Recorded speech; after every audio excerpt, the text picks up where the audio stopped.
बुद्धिं देहि यशो देहि कवित्वं देहि देहि मे मूढत्वं च हरे देवी त्राहि मां शरणागतम्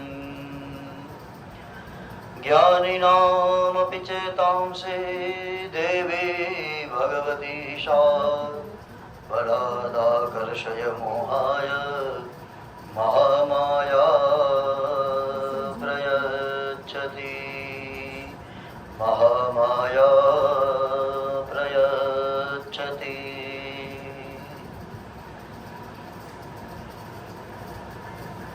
गीता सुगीता कर्तव्या किमन्यै शास्त्रविस्तरैः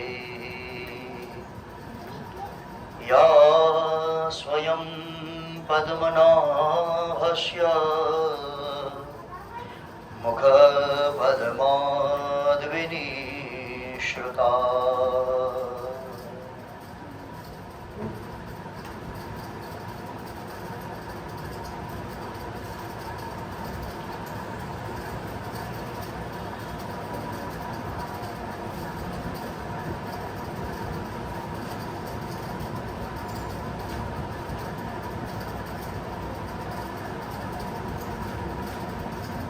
श्रीमद् भगवद गीता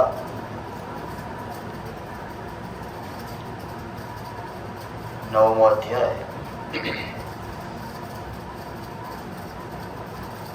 જેનું વ્યાસજીએ નામ આપ્યું છે રાજવિદ્યા રાજગુહ્ય સ્તોત્ર. શ્રી ભગવાન ઉવાચ ઇદં તુ તે ગુહ્યતમં प्रवक्ष्याम्यनसूयवे ज्ञानं विज्ञानसहितं यज्ञात्वा मोक्षसे शुभात्। राजविद्या राजगुह्यं पवित्रम् इदमद्भुतं प्रत्यक्षावगमं धर्म्यं सुसुखं कर्तुमभ्यया.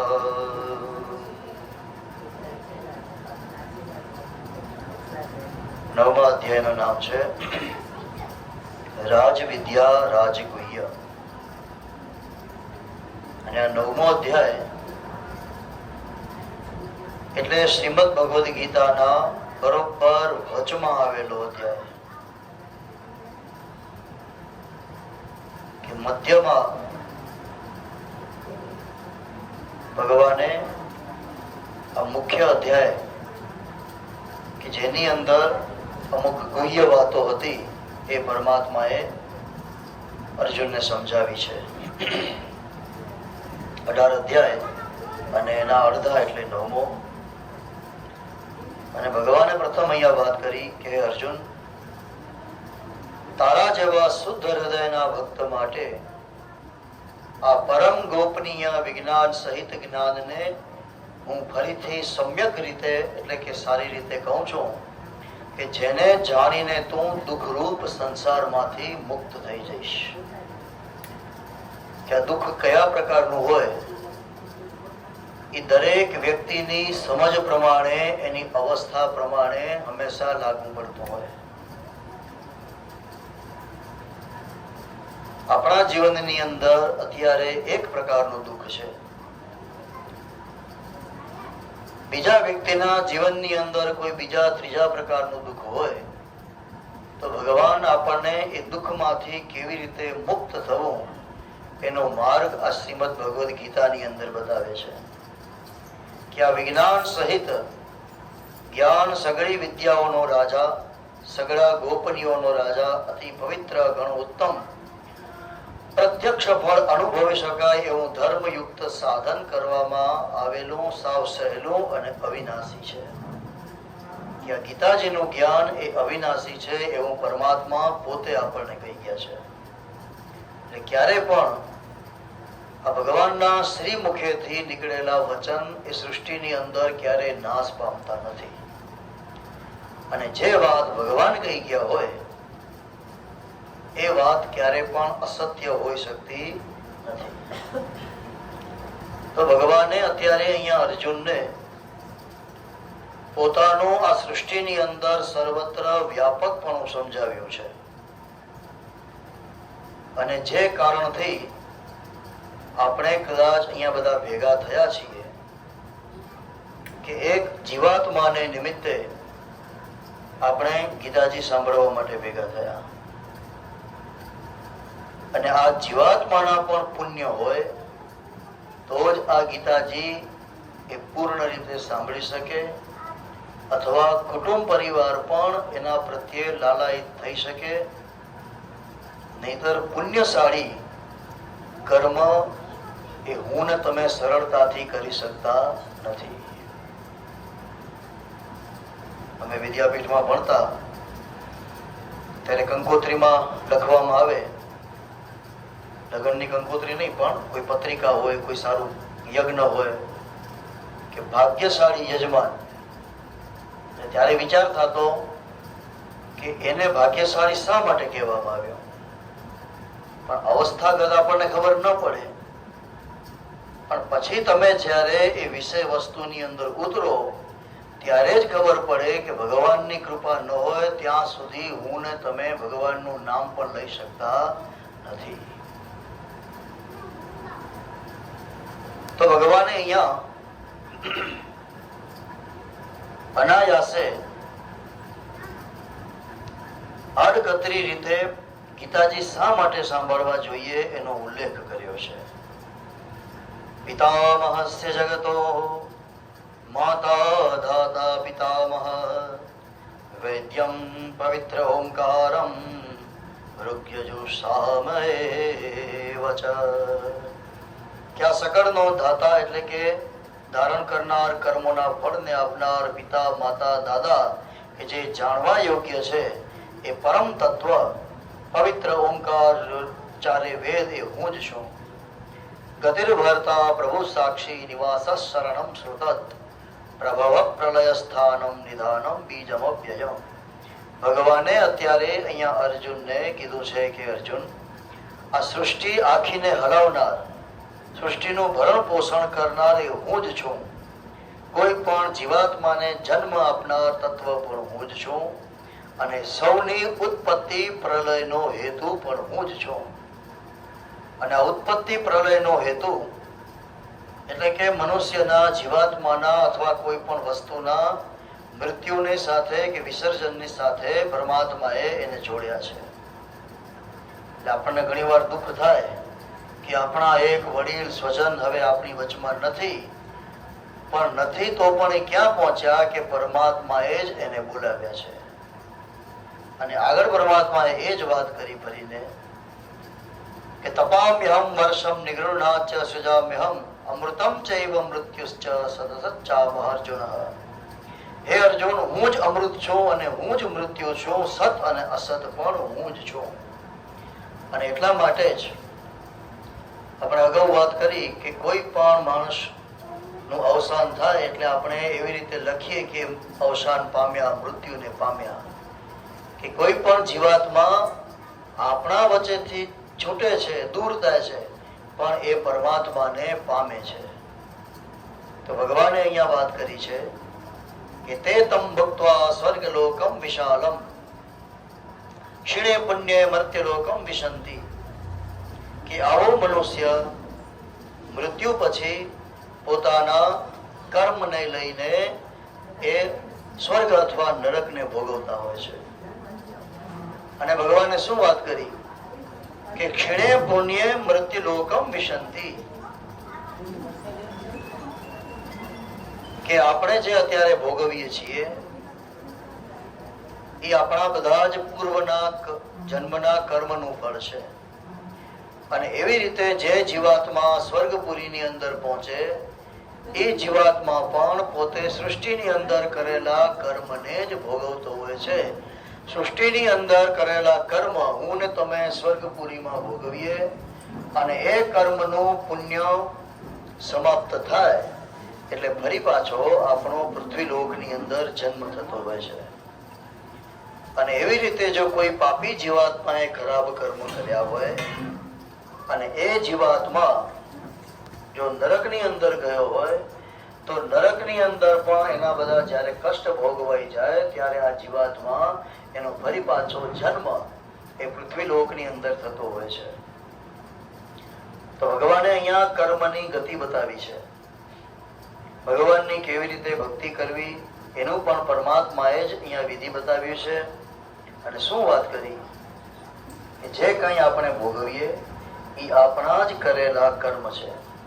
પણ ભગવાને અહીંયા એક સરસ મજાની વાત કરી કે એવા જેટલા પણ મનુષ્ય છે એ બધા જ મનુષ્યના યોગક્ષેમને હું પોતે વહન કરાવું છું.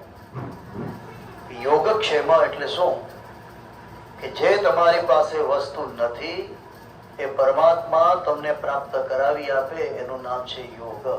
ગાડી, બંગલો, સર્વિસ જે કંઈ આપણે ઈચ્છતા કરતા હોઈએ તે. પણ માત્ર મળે એ કામનું નથી, એને ટકાવી રાખવું એ પણ જરૂરી છે. લાંબા સમય સુધી આપણી પાસે એ વ્યવસ્થિત દશામાં રહે એનું નામ છે ક્ષેમ. અને તમે જોતા હશો કે અહીંયા કદાચ અનુભવ કોઈને ન હોય પણ સમાજની અંદર આપણે જોતા હોઈએ કે ઘણાની ગાડીઓ પાછી ખેંચાઈ જાય, મકાન બેંક વાળા પાછા લઈ દે. શા માટે? કે એક વખત કોઈ પણ પ્રયત્ન ભગવાનની અને આરાધના, ભક્તિ, બાધા, માનતા તમે જે કોઈ શબ્દ વાપરો એનાથી એને મેળવી લીધો. પણ પરમાત્માની એટલે મેળવી લીધું મીન્સ એને યોગ થયો. પણ પરમાત્માની જો પૂર્ણ કૃપા ન હોય તો એ એની પાસે ટકતું નથી. એવી રીતે આ જીવાત્મા પણ પોતાના કરેલા કર્મ દ્વારા ભગવાનના ધામ સુધી પહોંચે અને ત્યાં પહોંચ્યા પછી સ્વર્ગના સુખને ભોગવે. અને એ જયારે સ્વર્ગના સુખ ભોગવાઈ જાય ત્યારે ફરી પાછો એને આ મૃત્યુ લોકની અંદર જન્મ લેવો પડતો હોય છે. તો ભગવાને કીધું કે જે મારો ભક્ત છે, જે મારું અનન્ય ચિત્તથી, કે જે ગઈકાલે આપણે વાત કરી કે દરેક કર્મની અંદર આપણે પરમાત્માને યાદ રાખીએ એને કહેવાય અનન્ય ચિત્ત ભક્તિ. અને એવી રીતે જે મનુષ્ય ભગવાનને ભજતો હોય, નરસિંહ, મીરા, કબીર, તુલસી, એ બધાના કર્મ પરમાત્માએ પોતે પૂરા કર્યા છે. નરસિંહ મહેતાના કર્મ ભગવાને પોતે પૂર્ણ કર્યા. એનું એક પણ કાર્ય ભગવાનને અટકવા નથી દીધો. એનું નામ છે ક્ષેમ. અને આવી રીતે ભગવાને કીધું કે જે મનુષ્ય અનન્ય ચિત્ત દ્વારા મારી પૂજા કરતો હશે એના દરેક કાર્યને પૂર્ણ કરવાની જવાબદારી મારી છે. તો આ કાર્ય કેવી રીતે પૂર્ણ કરવા પરમાત્માએ એનો પણ અહીંયા ઉકેલ બતાવ્યો છે. અને બહુ સરસ મજાની વાત કરી. પત્રમ પુષ્પમ ફલમ તોયમ યો મે ભક્ત્યા પ્રયચ્છતિ તદહમ ભક્ત્યુતઃ ભરતઃ અશ્નામિ પ્રયતાત્મનઃ. કે જે કોઈ ભક્ત મને પ્રેમથી પત્ર, પુષ્પ, ફળ, જળ વગેરે અર્પણ કરે એ શુદ્ધ બુદ્ધિના નિષ્કામ પ્રેમી ભક્તોનું પ્રેમપૂર્વક અર્પેલું એ પત્ર, પુષ્પ આદિ હું સગુણ રૂપે પ્રગટ થઈ અને ઘણા પ્રેમથી સ્વીકારું છું. અહીંયા પત્ર એટલે તમે જો શૈવ હો, ભગવાન મહાદેવને માનતા હો તો તમે ભગવાન શંકરને માત્ર બિલીપત્ર ચડાવો. તમે જો વૈષ્ણવ હો, ભગવાન નારાયણના કોઈ પણ સ્વરૂપની અંદર તમારું મન લાગેલું હોય તો તમે એ ભગવાન નારાયણને તુલસીનું પત્ર ચડાવો. ફલમ તો યમ, કોઈ પણ પ્રકારનું ફળ, જળ એ ભગવાનને આપણે ભક્તિપૂર્વક જો અર્પણ કરીએ, બીજા કોઈ પણ વસ્તુઓ અર્પણ કરીએ કે ન કરીએ તો એ ભગવાન દરેક વસ્તુને પ્રેમપૂર્વક સ્વીકારતો હોય છે. અને એટલા માટે જ ભગવાને આગળ વાત કરી કે જે વસ્તુ આપણે ભોગવીએ છીએ એ સમજવું કે એક દિવસ એનો અંત આવવાનો છે.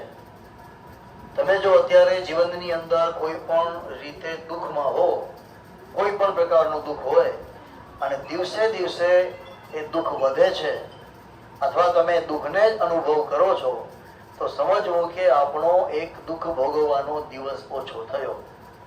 અને જો તમે રોજે રોજ સુખની અનુભૂતિ કરો છો, સુખને ભોગવો છો તો સમજવું કે આપણા પુણ્યના ખાતામાંથી સુખનો એક દિવસ ઓછો થયો. અને આ વાત પરમાત્માએ આ ગીતાની અંદર સમજાવી છે. અલગ અલગ ઉપનિષદોની અંદર પણ સમજાવી અને 9મા અધ્યાયની અંદર તો એટલી બધી સરસ મજાની વાતો કરી છે કે જે મુખ્ય શ્લોકો છે એના ઉપર મેં ટીક માર્ક કરી રાખ્યું છે. એક શ્લોક ઉપર લઈએ તો પણ આપણને 2 દિવસ નીકળી જાય એક જ અધ્યાયમાં. તો ભગવાને કીધું કે જે મનુષ્ય મારું અનન્ય ચિત્તથી ભક્તિ કરતા હોય, મારું નામ લેતા હોય, એ દરેક મનુષ્યના જીવનના દરેક કર્મને હું પોતે સંભાળું છું. અને આવી રીતે જ્યારે મનુષ્ય સ્વર્ગલોકની અંદર પહોંચે ત્યારે સ્વર્ગના સુખ ભોગવી અને ફરી પાછો એનો મનુષ્ય લોકની અંદર જન્મ થતો હોય છે. પણ ભગવાને વાત કરી કે હંમેશા કર્મ કરતા રહેવું જોઈએ, ભક્તિ યુક્ત કર્મ કરવું જોઈએ. સૂતક દરમિયાન હું ને તમે કદાચ ભગવાનની ભક્તિ ન કરી શકીએ તો જેના નિમિત્તે આપણે ભેગા થયા છીએ એ જીવાત્માને ધ્યાનમાં રાખી અને અનન્ય ચિત્ત દ્વારા મણિલાલભાઈને દાદાજીને યાદ કરી અને આપણે દરેક કર્મ કરીએ તો જેમ દરેક કર્મ પરમાત્મા સ્વીકારે એમ આપણું દરેક કર્મ એ આ જીવાત્મા જો પ્રેમપૂર્વક કરેલું હશે તો જ એને સ્વીકારશે. એટલે ભગવાને કીધું છે અનન્ય ચિત્ત દ્વારા પ્રેમપૂર્વક ભગવાનને દરેક વસ્તુ અર્પણ કરવી. જ્યાં સુધી એ અર્પણ નહીં થાય ત્યાં સુધી ભગવાન પણ નથી સ્વીકારતા, આ જીવાત્મા પણ સ્વીકારતા નથી. ઉપનિષદની અંદર આ એક શ્લોકને સમજવા માટે બહુ સરસ મજાની વાત કહેવામાં આવી કે અત્યારે જે ફાસ્ટ જમાનો આપણે બધા જોઈએ છીએ એ આજથી 20 વર્ષ પહેલા નતો. ઉપનિષદ લખાણા એ તો યુગોની વાત થઈ ગઈ. પણ ભૂકંપ પહેલા પણ તમે કોઈ એક ગામમાં તમારી દીકરી દીધી હોય અને એને કઈ સમાચાર આપવા હોય, કોઈ વસ્તુ પહોંચાડવી હોય તો તમારે 4 જણાને વાત કરવી પડે. પછી ભલે દીકરી નખત્રાણાથી ભુજ દીધી હોય કે માંડવી દીધી હોય, કારણ કે 4 માળું ગોતના કપાય કેમ કે નિયા ભૂકી હલાયો. તો અગાઉના જમાનામાં એવો રિવાજ હતો કે ખબર પડે કે આ ગામની દીકરી પર ગામમાં ફલાણા ઠેકાણે દીધેલી છે અને એ ગામનો વ્યક્તિ જો બીજા ગામમાં જતો હોય તો એના માવતરને કે પરમ દિવસે હું આ ગામમાં જાઉં છું તો મારા દીકરીને કઈ સમાચાર વસ્તુ પહોંચાડવા હોય તો મને આપજો. અને દરેક વ્યક્તિ આવી રીતે પોતાની ફરજ સમજીને કાર્ય કરતા.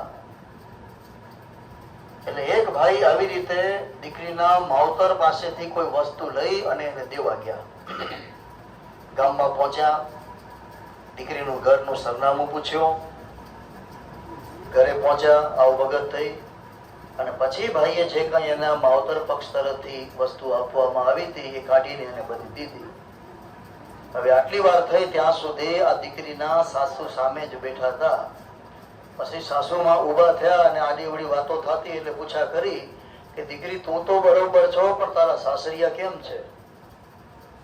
એટલે આ દીકરીએ કીધું કે આમ તો બધું બરોબર છે પણ અમે બધા ઉપવાસી રહીએ છીએ અને વાસી ખાઈએ છીએ. આ વેદાંતની વાત છે જેનાથી આપણે બધા હવે દિવસે દિવસે દૂર થતા જઈએ છીએ. અને આ વાત બાજુના રૂમમાં બેઠેલા સાસુમાએ સાંભળી, વિચાર કરવા લાગ્યા કે આ મહેમાન ક્યારે જાય અને આ વહુનું હમણાં જ પૂછાણું લઉં. મહેમાન ગયા એટલે તરત જ પૂછા કરી કે તું આટલા વર્ષથી ઘરમાં છો તે કેદી વાસી ખાધું અને કેદી કયા દિવસે આપણે ઉપવાસી રહ્યા કે તું અત્યારે અમારા ઘરનું ખરાબ લાગે એવું તારા પિયરવાળાને કેમ કીધું?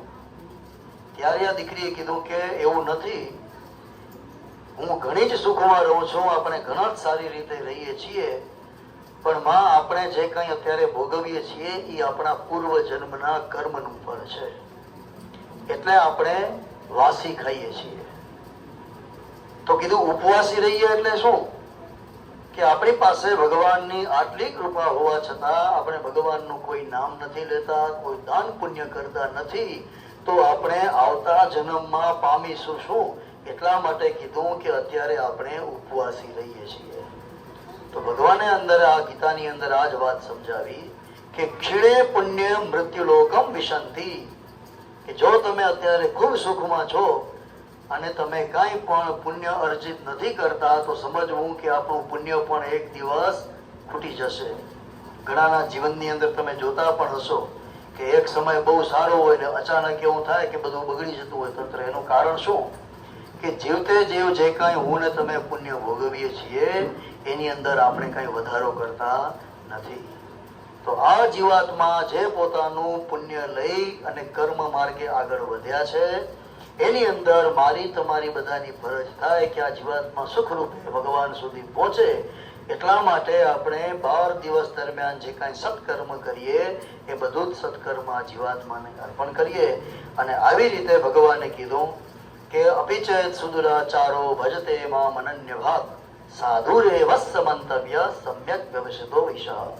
કે આવી રીતે કોઈ પણ વ્યક્તિ જો અનાયાસે કોઈ ખોટા કર્મ કર્યા હશે અને એ પણ જો અંત સમયે મારો ભક્ત બની અને મારું ભજન કરતો હશે તો એના ભજનને હું સ્વીકારું છું અને એના પાપને બધાને મુક્ત કરું છું. તો ભગવાને આવી રીતે 9મા અધ્યાયની અંદર કર્મના ફળની વાત કરી છે કે મનુષ્ય કેવી રીતે કર્મ ભોગવે અને કેવી રીતે કર્મમાંથી મુક્ત થઈ શકે. પૂજ્ય ડોંગરેજી મહારાજ એવું કહેતા કે જો તમારા જીવનની અંદર કોઈ પણ પ્રકારનું ખૂબ દુઃખ છે અને દુઃખની અંદર તમે જો ભગવાનનું નામ નથી લઈ શકતા કે ભગવાનના મંદિરે નથી જઈ શકતા તો સમજવું કે હજી પણ આપણે કાંઈક ઘણું બધું દુઃખ ભોગવવાનું બાકી છે. કારણ કે ભગવાનની સામે આપણે જઈએ એટલે ભગવાન આપણા દુઃખને ઓછું કરે. એનું નામ છે કરુણા સાગર. એની દ્રષ્ટિ પડે એટલે આપણું દુઃખ હંમેશા ઘટે છે. પણ જો સમજવું કે આપણે ભગવાનનું નામ નથી લઈ શકતા તો આપણા દુઃખની અંદર હજી કંઈક વધારો છે, હજી આપણને કંઈક ભોગવવાનું છે. તો આવી રીતે